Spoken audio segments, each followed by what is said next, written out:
A história oficial, sabe aquela que a gente aprende desde sempre, diz que Jesus foi morto porque os líderes religiosos da sua própria comunidade conspiraram contra ele. A narrativa clássica sempre aponta para uma traição interna, né? Exato, é bem por aí. E essa é a provocação central que a gente tem sobre a mesa na nossa análise de hoje. Sim, porque, se a gente olhar os registros históricos e a lógica cultural daquela época, parece que esse cenário é praticamente impossível. Completamente. Quando a gente deixa a teologia de lado, só por um momento, e olha estritamente para as evidências que sobreviveram aos milênios, a versão estabelecida começa a apresentar umas fissuras estruturais bem grandes. O que quer dizer, nos dá o ponto de partida perfeito para essa investigação aprofundada. O material que a gente vai destrinchar hoje é um trecho riquíssimo de uma aula do professor Rigian. Ele foca em desvendar o que ele mesmo chama de a verdadeira história de Jesus. E a nossa missão aqui não é causar polêmica, mas sim separar a narrativa religiosa dogmática dos fatos históricos reais. Fatos com os quais os acadêmicos seculares realmente concordam. E acho super importante a gente ressaltar logo de cara que a abordagem da fonte, e a nossa aqui também, claro, é movida por pura curiosidade acadêmica. Com certeza. O objetivo não é, de forma alguma, questionar a fé de bilhões de cristãos espalhados pelo mundo. A ideia é tentar entender a mecânica da história, sabe? Sim, o porquê dele ter se tornado essa figura tão central. Exatamente. Por que um carpinteiro do Oriente Médio virou a figura mais adorada do mundo? O que tinha na mensagem dele, naquele contexto original, que gerou um impacto tão brutal a ponto de, literalmente, dividir o nosso calendário? Bom, para responder a isso, a gente precisa pisar em terreno firme primeiro. E o que me fascina nessa aula é como ela filtra a história. A fonte destaca 4 fatos cruciais sobre a vida dele, em que a grande maioria dos estudiosos concorda. Sim, independentemente de serem religiosos ou seculares. Exato. Primeiro, ele não nasceu no ano 0. O consenso é que foi por volta do ano 4 a.C. Um detalhe que muita gente confunde. Segundo, ele começou a jornada dele como discípulo de um pregador apocalíptico, que era o João Batista. Terceiro, e esse é vital para a gente, ele foi crucificado pelo Império Romano. Esse terceiro ponto muda tudo, na verdade. Muda mesmo. E o quarto fato, que eu confesso, fiquei chocada quando eu percebi a dimensão, ele tinha um irmão chamado Tiago, o Justo, que assumiu a liderança do movimento depois da morte dele. A figura de Tiago liderando um grupo posterior, os chamados Ebionitas, dá uma rasteira naquela ideia de que a sucessão foi imediata e linear para figuras como Pedro ou Paulo. É uma quebra de expectativa total. Mas assim, se a gente quiser entender o núcleo desse problema histórico, a gente tem que voltar naquele terceiro ponto que você mencionou. A crucificação em si. A execução romana. Isso. A aula do professor enfatiza muito que os romanos não usavam a crucificação para punir crimes comuns. Não era para qualquer um. Era um método de execução público, lento, totalmente coreografado para causar terror psicológico na população. Uma tortura como espetáculo, né? Exato. E era reservado quase que exclusivamente para 2 tipos de pessoas: os piores assassinos e principalmente os rebeldes políticos, aqueles que ameaçavam um Estado. Então, morrer asfixiado numa cruz romana ao longo de dias era meio que um outdoor político. O Império estava mandando um recado claro. Perfeito, era um recado. Roma não via ele como um líder espiritual pacifista. Quer dizer, não era um cara inofensivo pregando amor. Eles leram a figura dele como uma ameaça subversiva que tinha que ser esmagada na frente de todo mundo. E é bem aí que o material da aula entra em choque direto com a narrativa tradicional. Porque a história oficial conta que os sacerdotes judeus ficaram ofendidos com as blasfêmias dele, armaram um complô e o entregaram de bandeja para Pôncio Pilatos. Mas, gente, isso não faz o menor sentido lógico se a gente analisar o contexto da época. Pensa bem. Se Roma era uma força de ocupação brutal, que era odiada pelo povo local, por que os líderes judeus entregariam um dos seus para o inimigo opressor? A aula explica essa desconexão. Explica sim, e de um jeito bem amarrado. O professor traz 3 argumentos que desmontam essa teoria da conspiração judaica. Quais são? O primeiro argumento lida com essa ideia da blasfêmia. A tradição judaica da época era profundamente baseada na discussão argumentativa. Tipo, os fariseus, saduceus, essênios, eles tinham divergências teológicas gigantescas. Eles debatiam sobre tudo, né? O tempo todo. Debatiam sobre leis, rituais, a natureza de Deus, e essas disputas não acabavam em morte. A rebeldia teológica não era uma anomalia punível com execução, era basicamente a regra do jogo intelectual ali. Entendi. O desacordo era super esperado. Mas assim, digamos que as ideias dele tivessem cruzado algum limite muito absurdo para a elite religiosa. Por que eles simplesmente não o puniram com as próprias leis deles? Por que chamar os romanos? Aí entra o segundo argumento. Tinha uma lei não escrita ali, mas que era sagrada para eles. Os judeus viam a si mesmos como um povo distinto, tentando sobreviver debaixo de uma ocupação. Era uma questão de união contra o inimigo comum. Exato. O maior tabu social que existia era trair um compatriota e entregar ele para a máquina de moer carne, que era a justiça romana.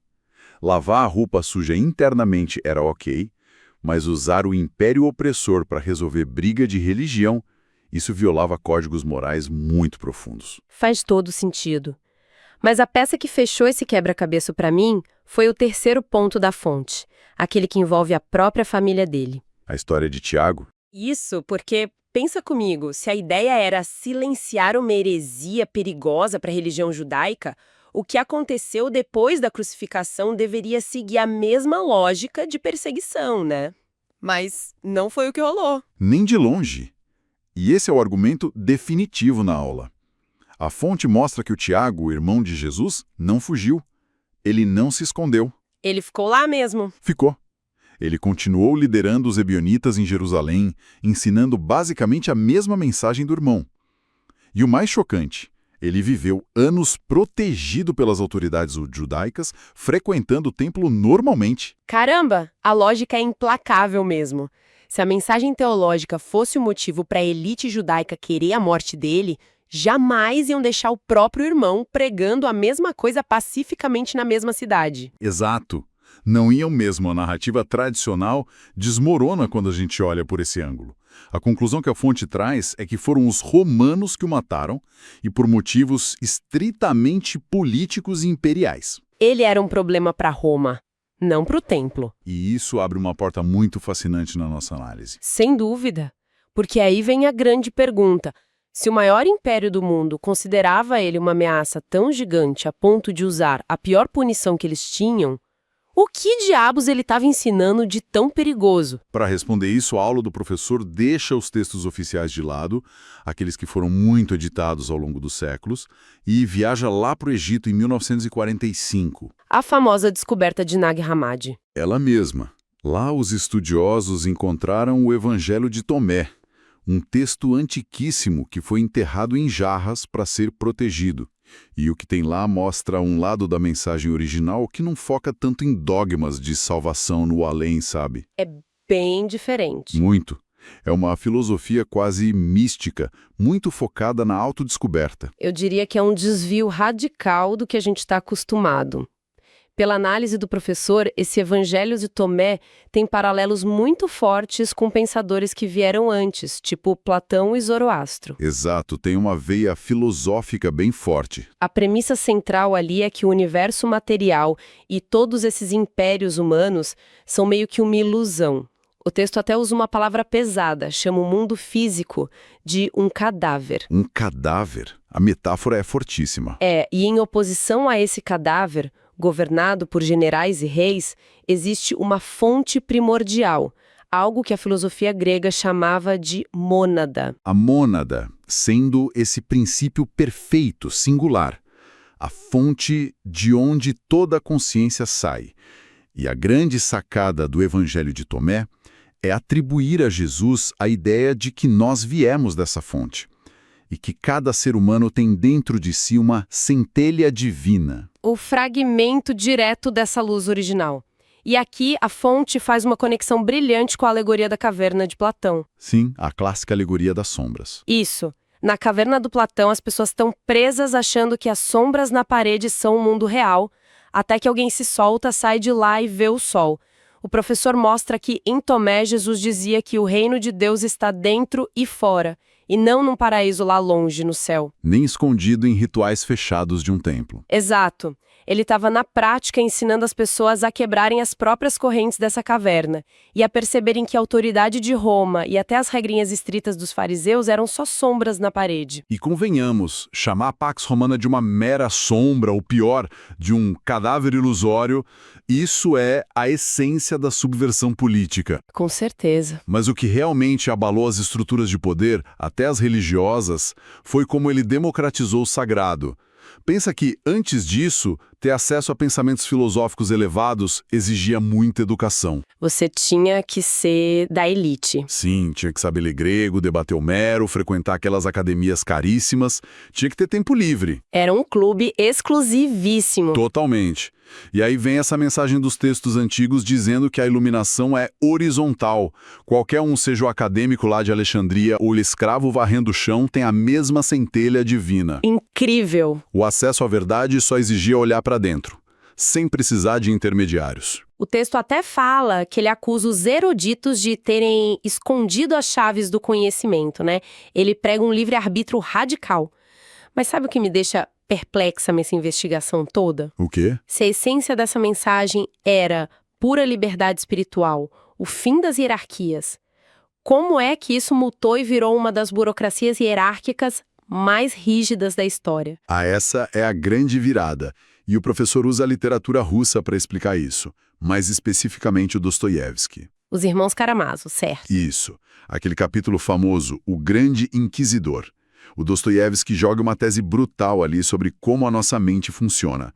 Ele diz que a liberdade absoluta, essa coisa de ter que pensar por si mesmo, é simplesmente insuportável para a grande maioria de nós. Gera uma ansiedade absurda, né? Paralisante. As pessoas fogem do livre-arbítrio. E olha, dá para notar um reflexo muito claro disso hoje em dia. A gente vê pessoas terceirizando a própria bússola moral o tempo todo para influenciadores, gurus da internet. Porque investigar e duvidar dá muito trabalho. Cansa demais. Na aula, o professor até usa uma analogia bem engraçada, mas meio trágica. Ele compara isso com a comida. É tipo a diferença entre você ter que abrir a geladeira, escolher os ingredientes, pensar numa receita cozinhar do zero, versus alguém chegar e falar, entra no carro, vamos comer no Pizza Hut. Excelente analogia. As pessoas imploram por esse Pizza Hut da moralidade. Um cardápio pronto para não ter que pensar. É o conforto da certeza pré-fabricada. E no conto do Dostoiévski, a igreja, enquanto instituição, sacou essa fragilidade humana rapidinho.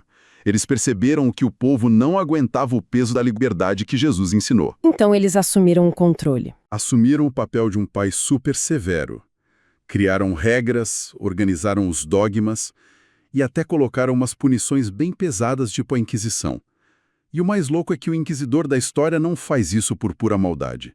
Na cabeça dele é um cuidado. Uma percepção totalmente distorcida de proteção. Sim, eles pegam o fardo aterrorizante da liberdade para eles e em troca dão para as pessoas a tranquilidade da autoridade inquestionável. Tem um trecho desse conto que o professor cita que é fenomenal.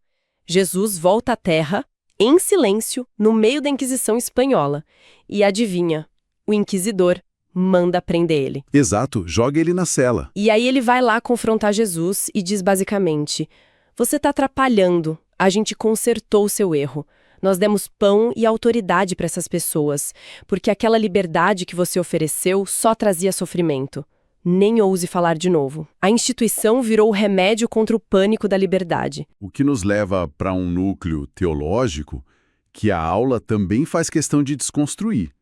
A questão do perdão, do pecado e da própria cruz. Nossa, sim. E aqui a gente precisa ir com calma, porque o professor traz uma leitura do Dante Alighieri, de A Divina Comédia, que me fez queimar os neurônios tentando conectar os pontos. É um salto filosófico grande. Muito.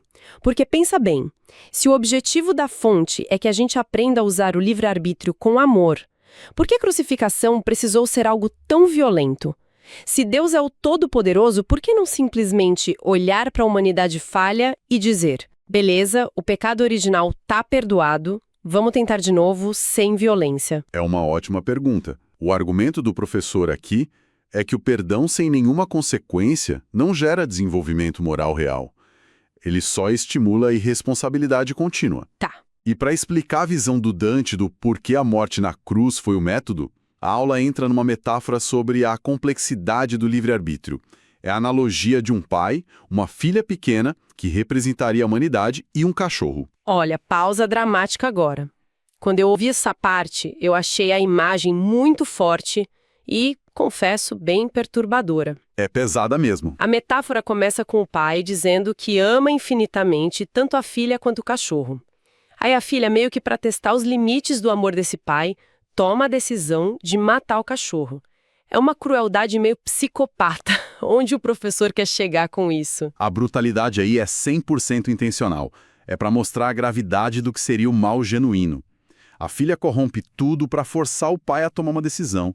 E o pai, que é a figura divina, fica preso num paradoxo. Como assim? Se o pai age com fúria e pune a filha com violência, a lição que ela aprende não é empatia, é poder. Ela vai pensar, ele me puniu porque amava mais o cachorro. E se ele fizer o oposto? Se ele simplesmente falar, eu te perdoo, tá tudo bem. Aí é o pior cenário. Ela percebe que não tem limites, ela não sente o peso de ter destruído uma vida, não rola nenhum arrependimento, e a propensão dela para fazer maldade continua lá, intacta.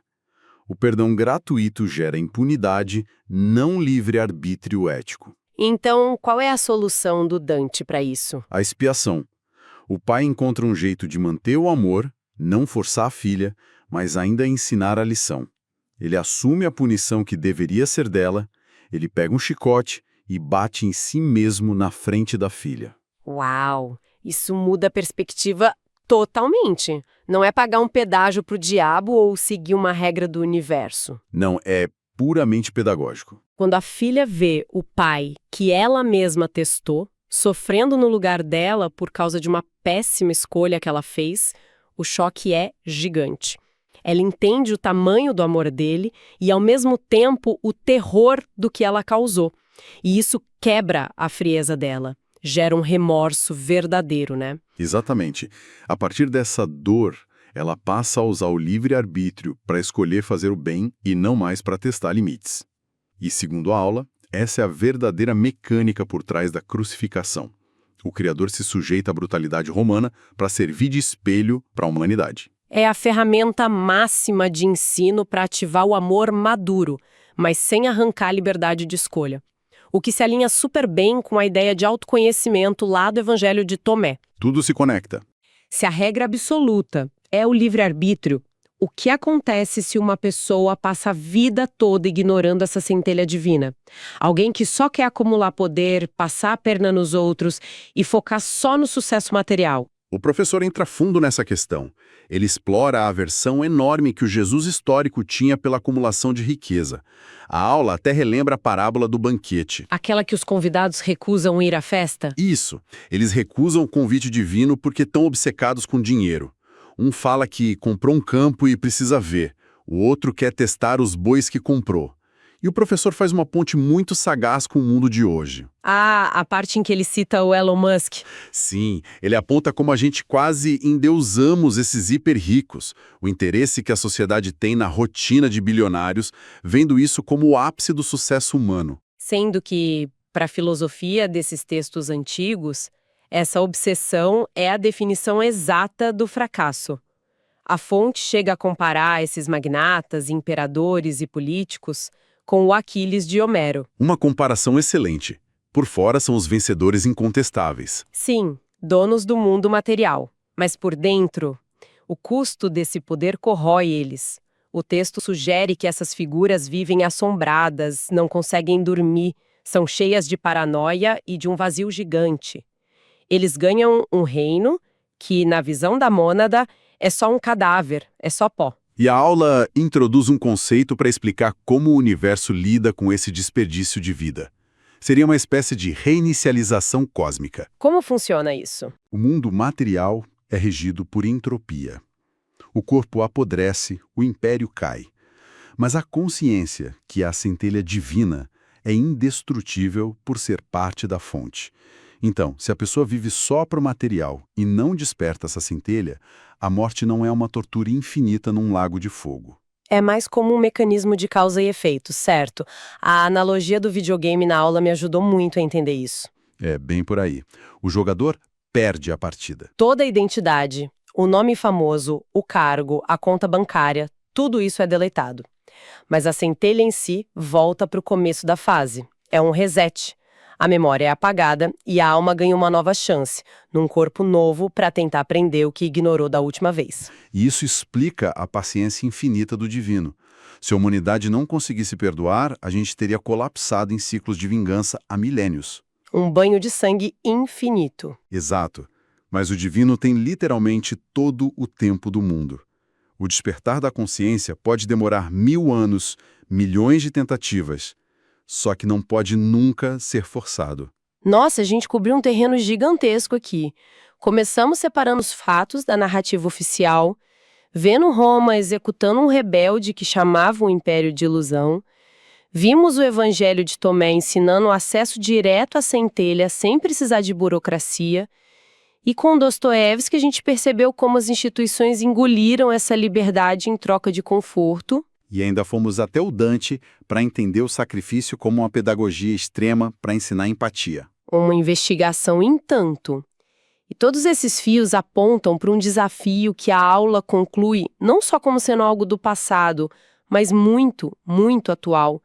Porque acessar essa centelha, pelos textos antigos, exige silêncio rigoroso, exige romper com as ilusões da sociedade para ter introspecção de verdade. Silêncio, que é um luxo hoje em dia, né? E isso deixa quem está acompanhando a gente com uma provocação final bem forte.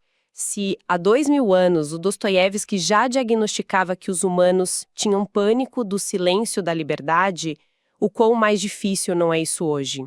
O Império Romano usava a força física, mas a distração do nosso império moderno é digital. A gente vive numa sociedade desenhada por algoritmos bilionários, redes sociais, streaming, que só querem prender a nossa atenção na tela o tempo inteiro. É a economia da atenção anestesiando a mente. Exatamente. Se o acesso a essa verdade interior exige ignorar o ruído e abraçar o silêncio, será que a nossa civilização moderna, soterrada em estímulo 24 horas por dia, ainda tem alguma chance real de ouvir o chamado do autoconhecimento? Fica a reflexão.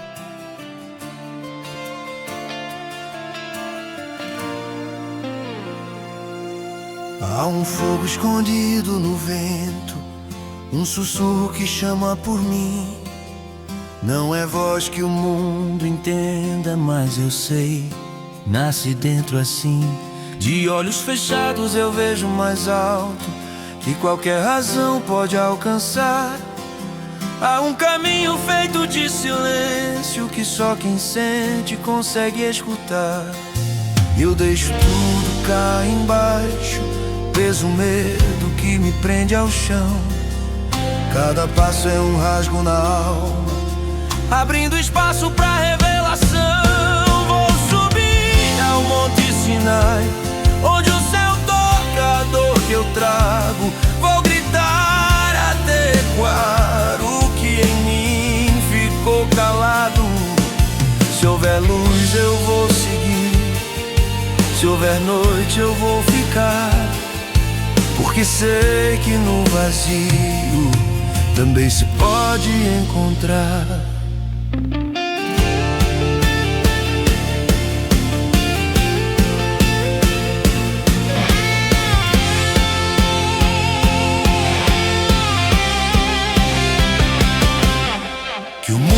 Perca o encanto, nem o riso puro de uma criança.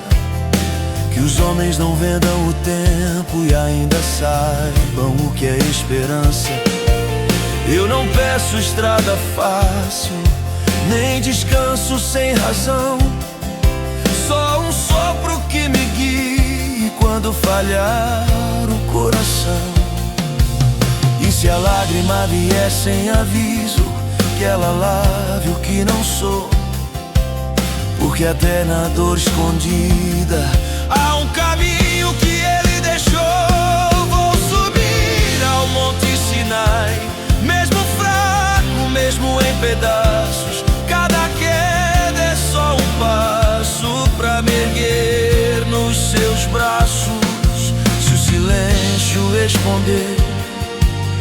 aprendo a escutar, porque às vezes Deus escreve onde ninguém quer olhar.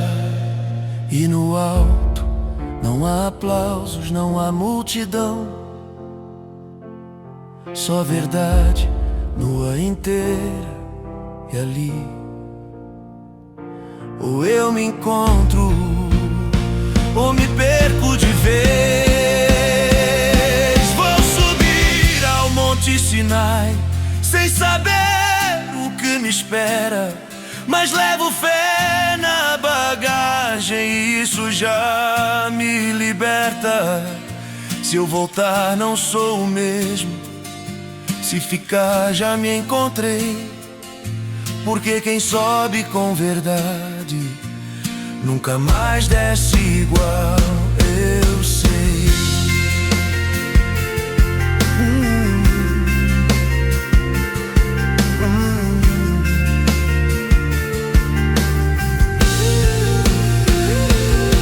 Se houver um nome no vento que eu ainda não consegui dizer, que ele me encontre lá no alto, antes de eu deixar de ser.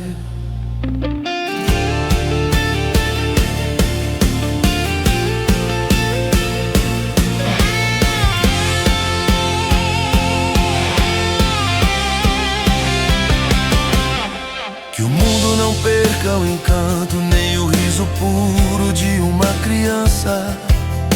Que os homens não vendam o tempo e ainda saibam o que é esperança.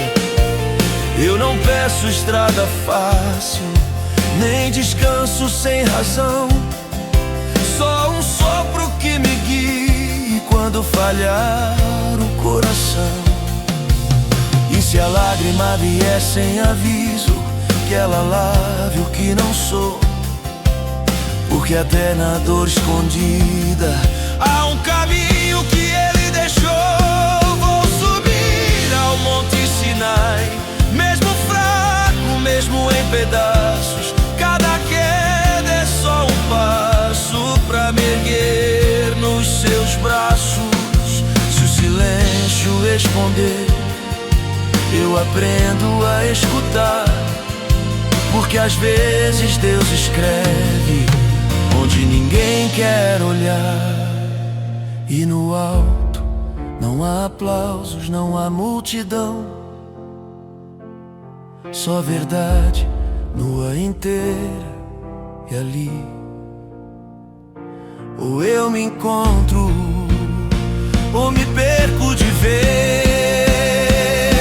Vou subir ao Monte Sinai sem saber o que me espera, mas levo fé na bagagem e isso já me liberta.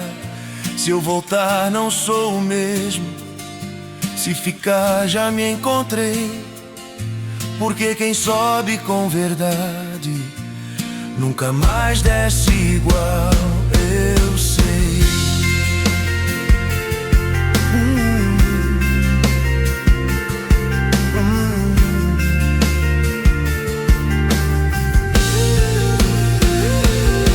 Se houver um nome no vento que eu ainda não consegui dizer, que ele me encontre lá no alto, antes de eu deixar de ser.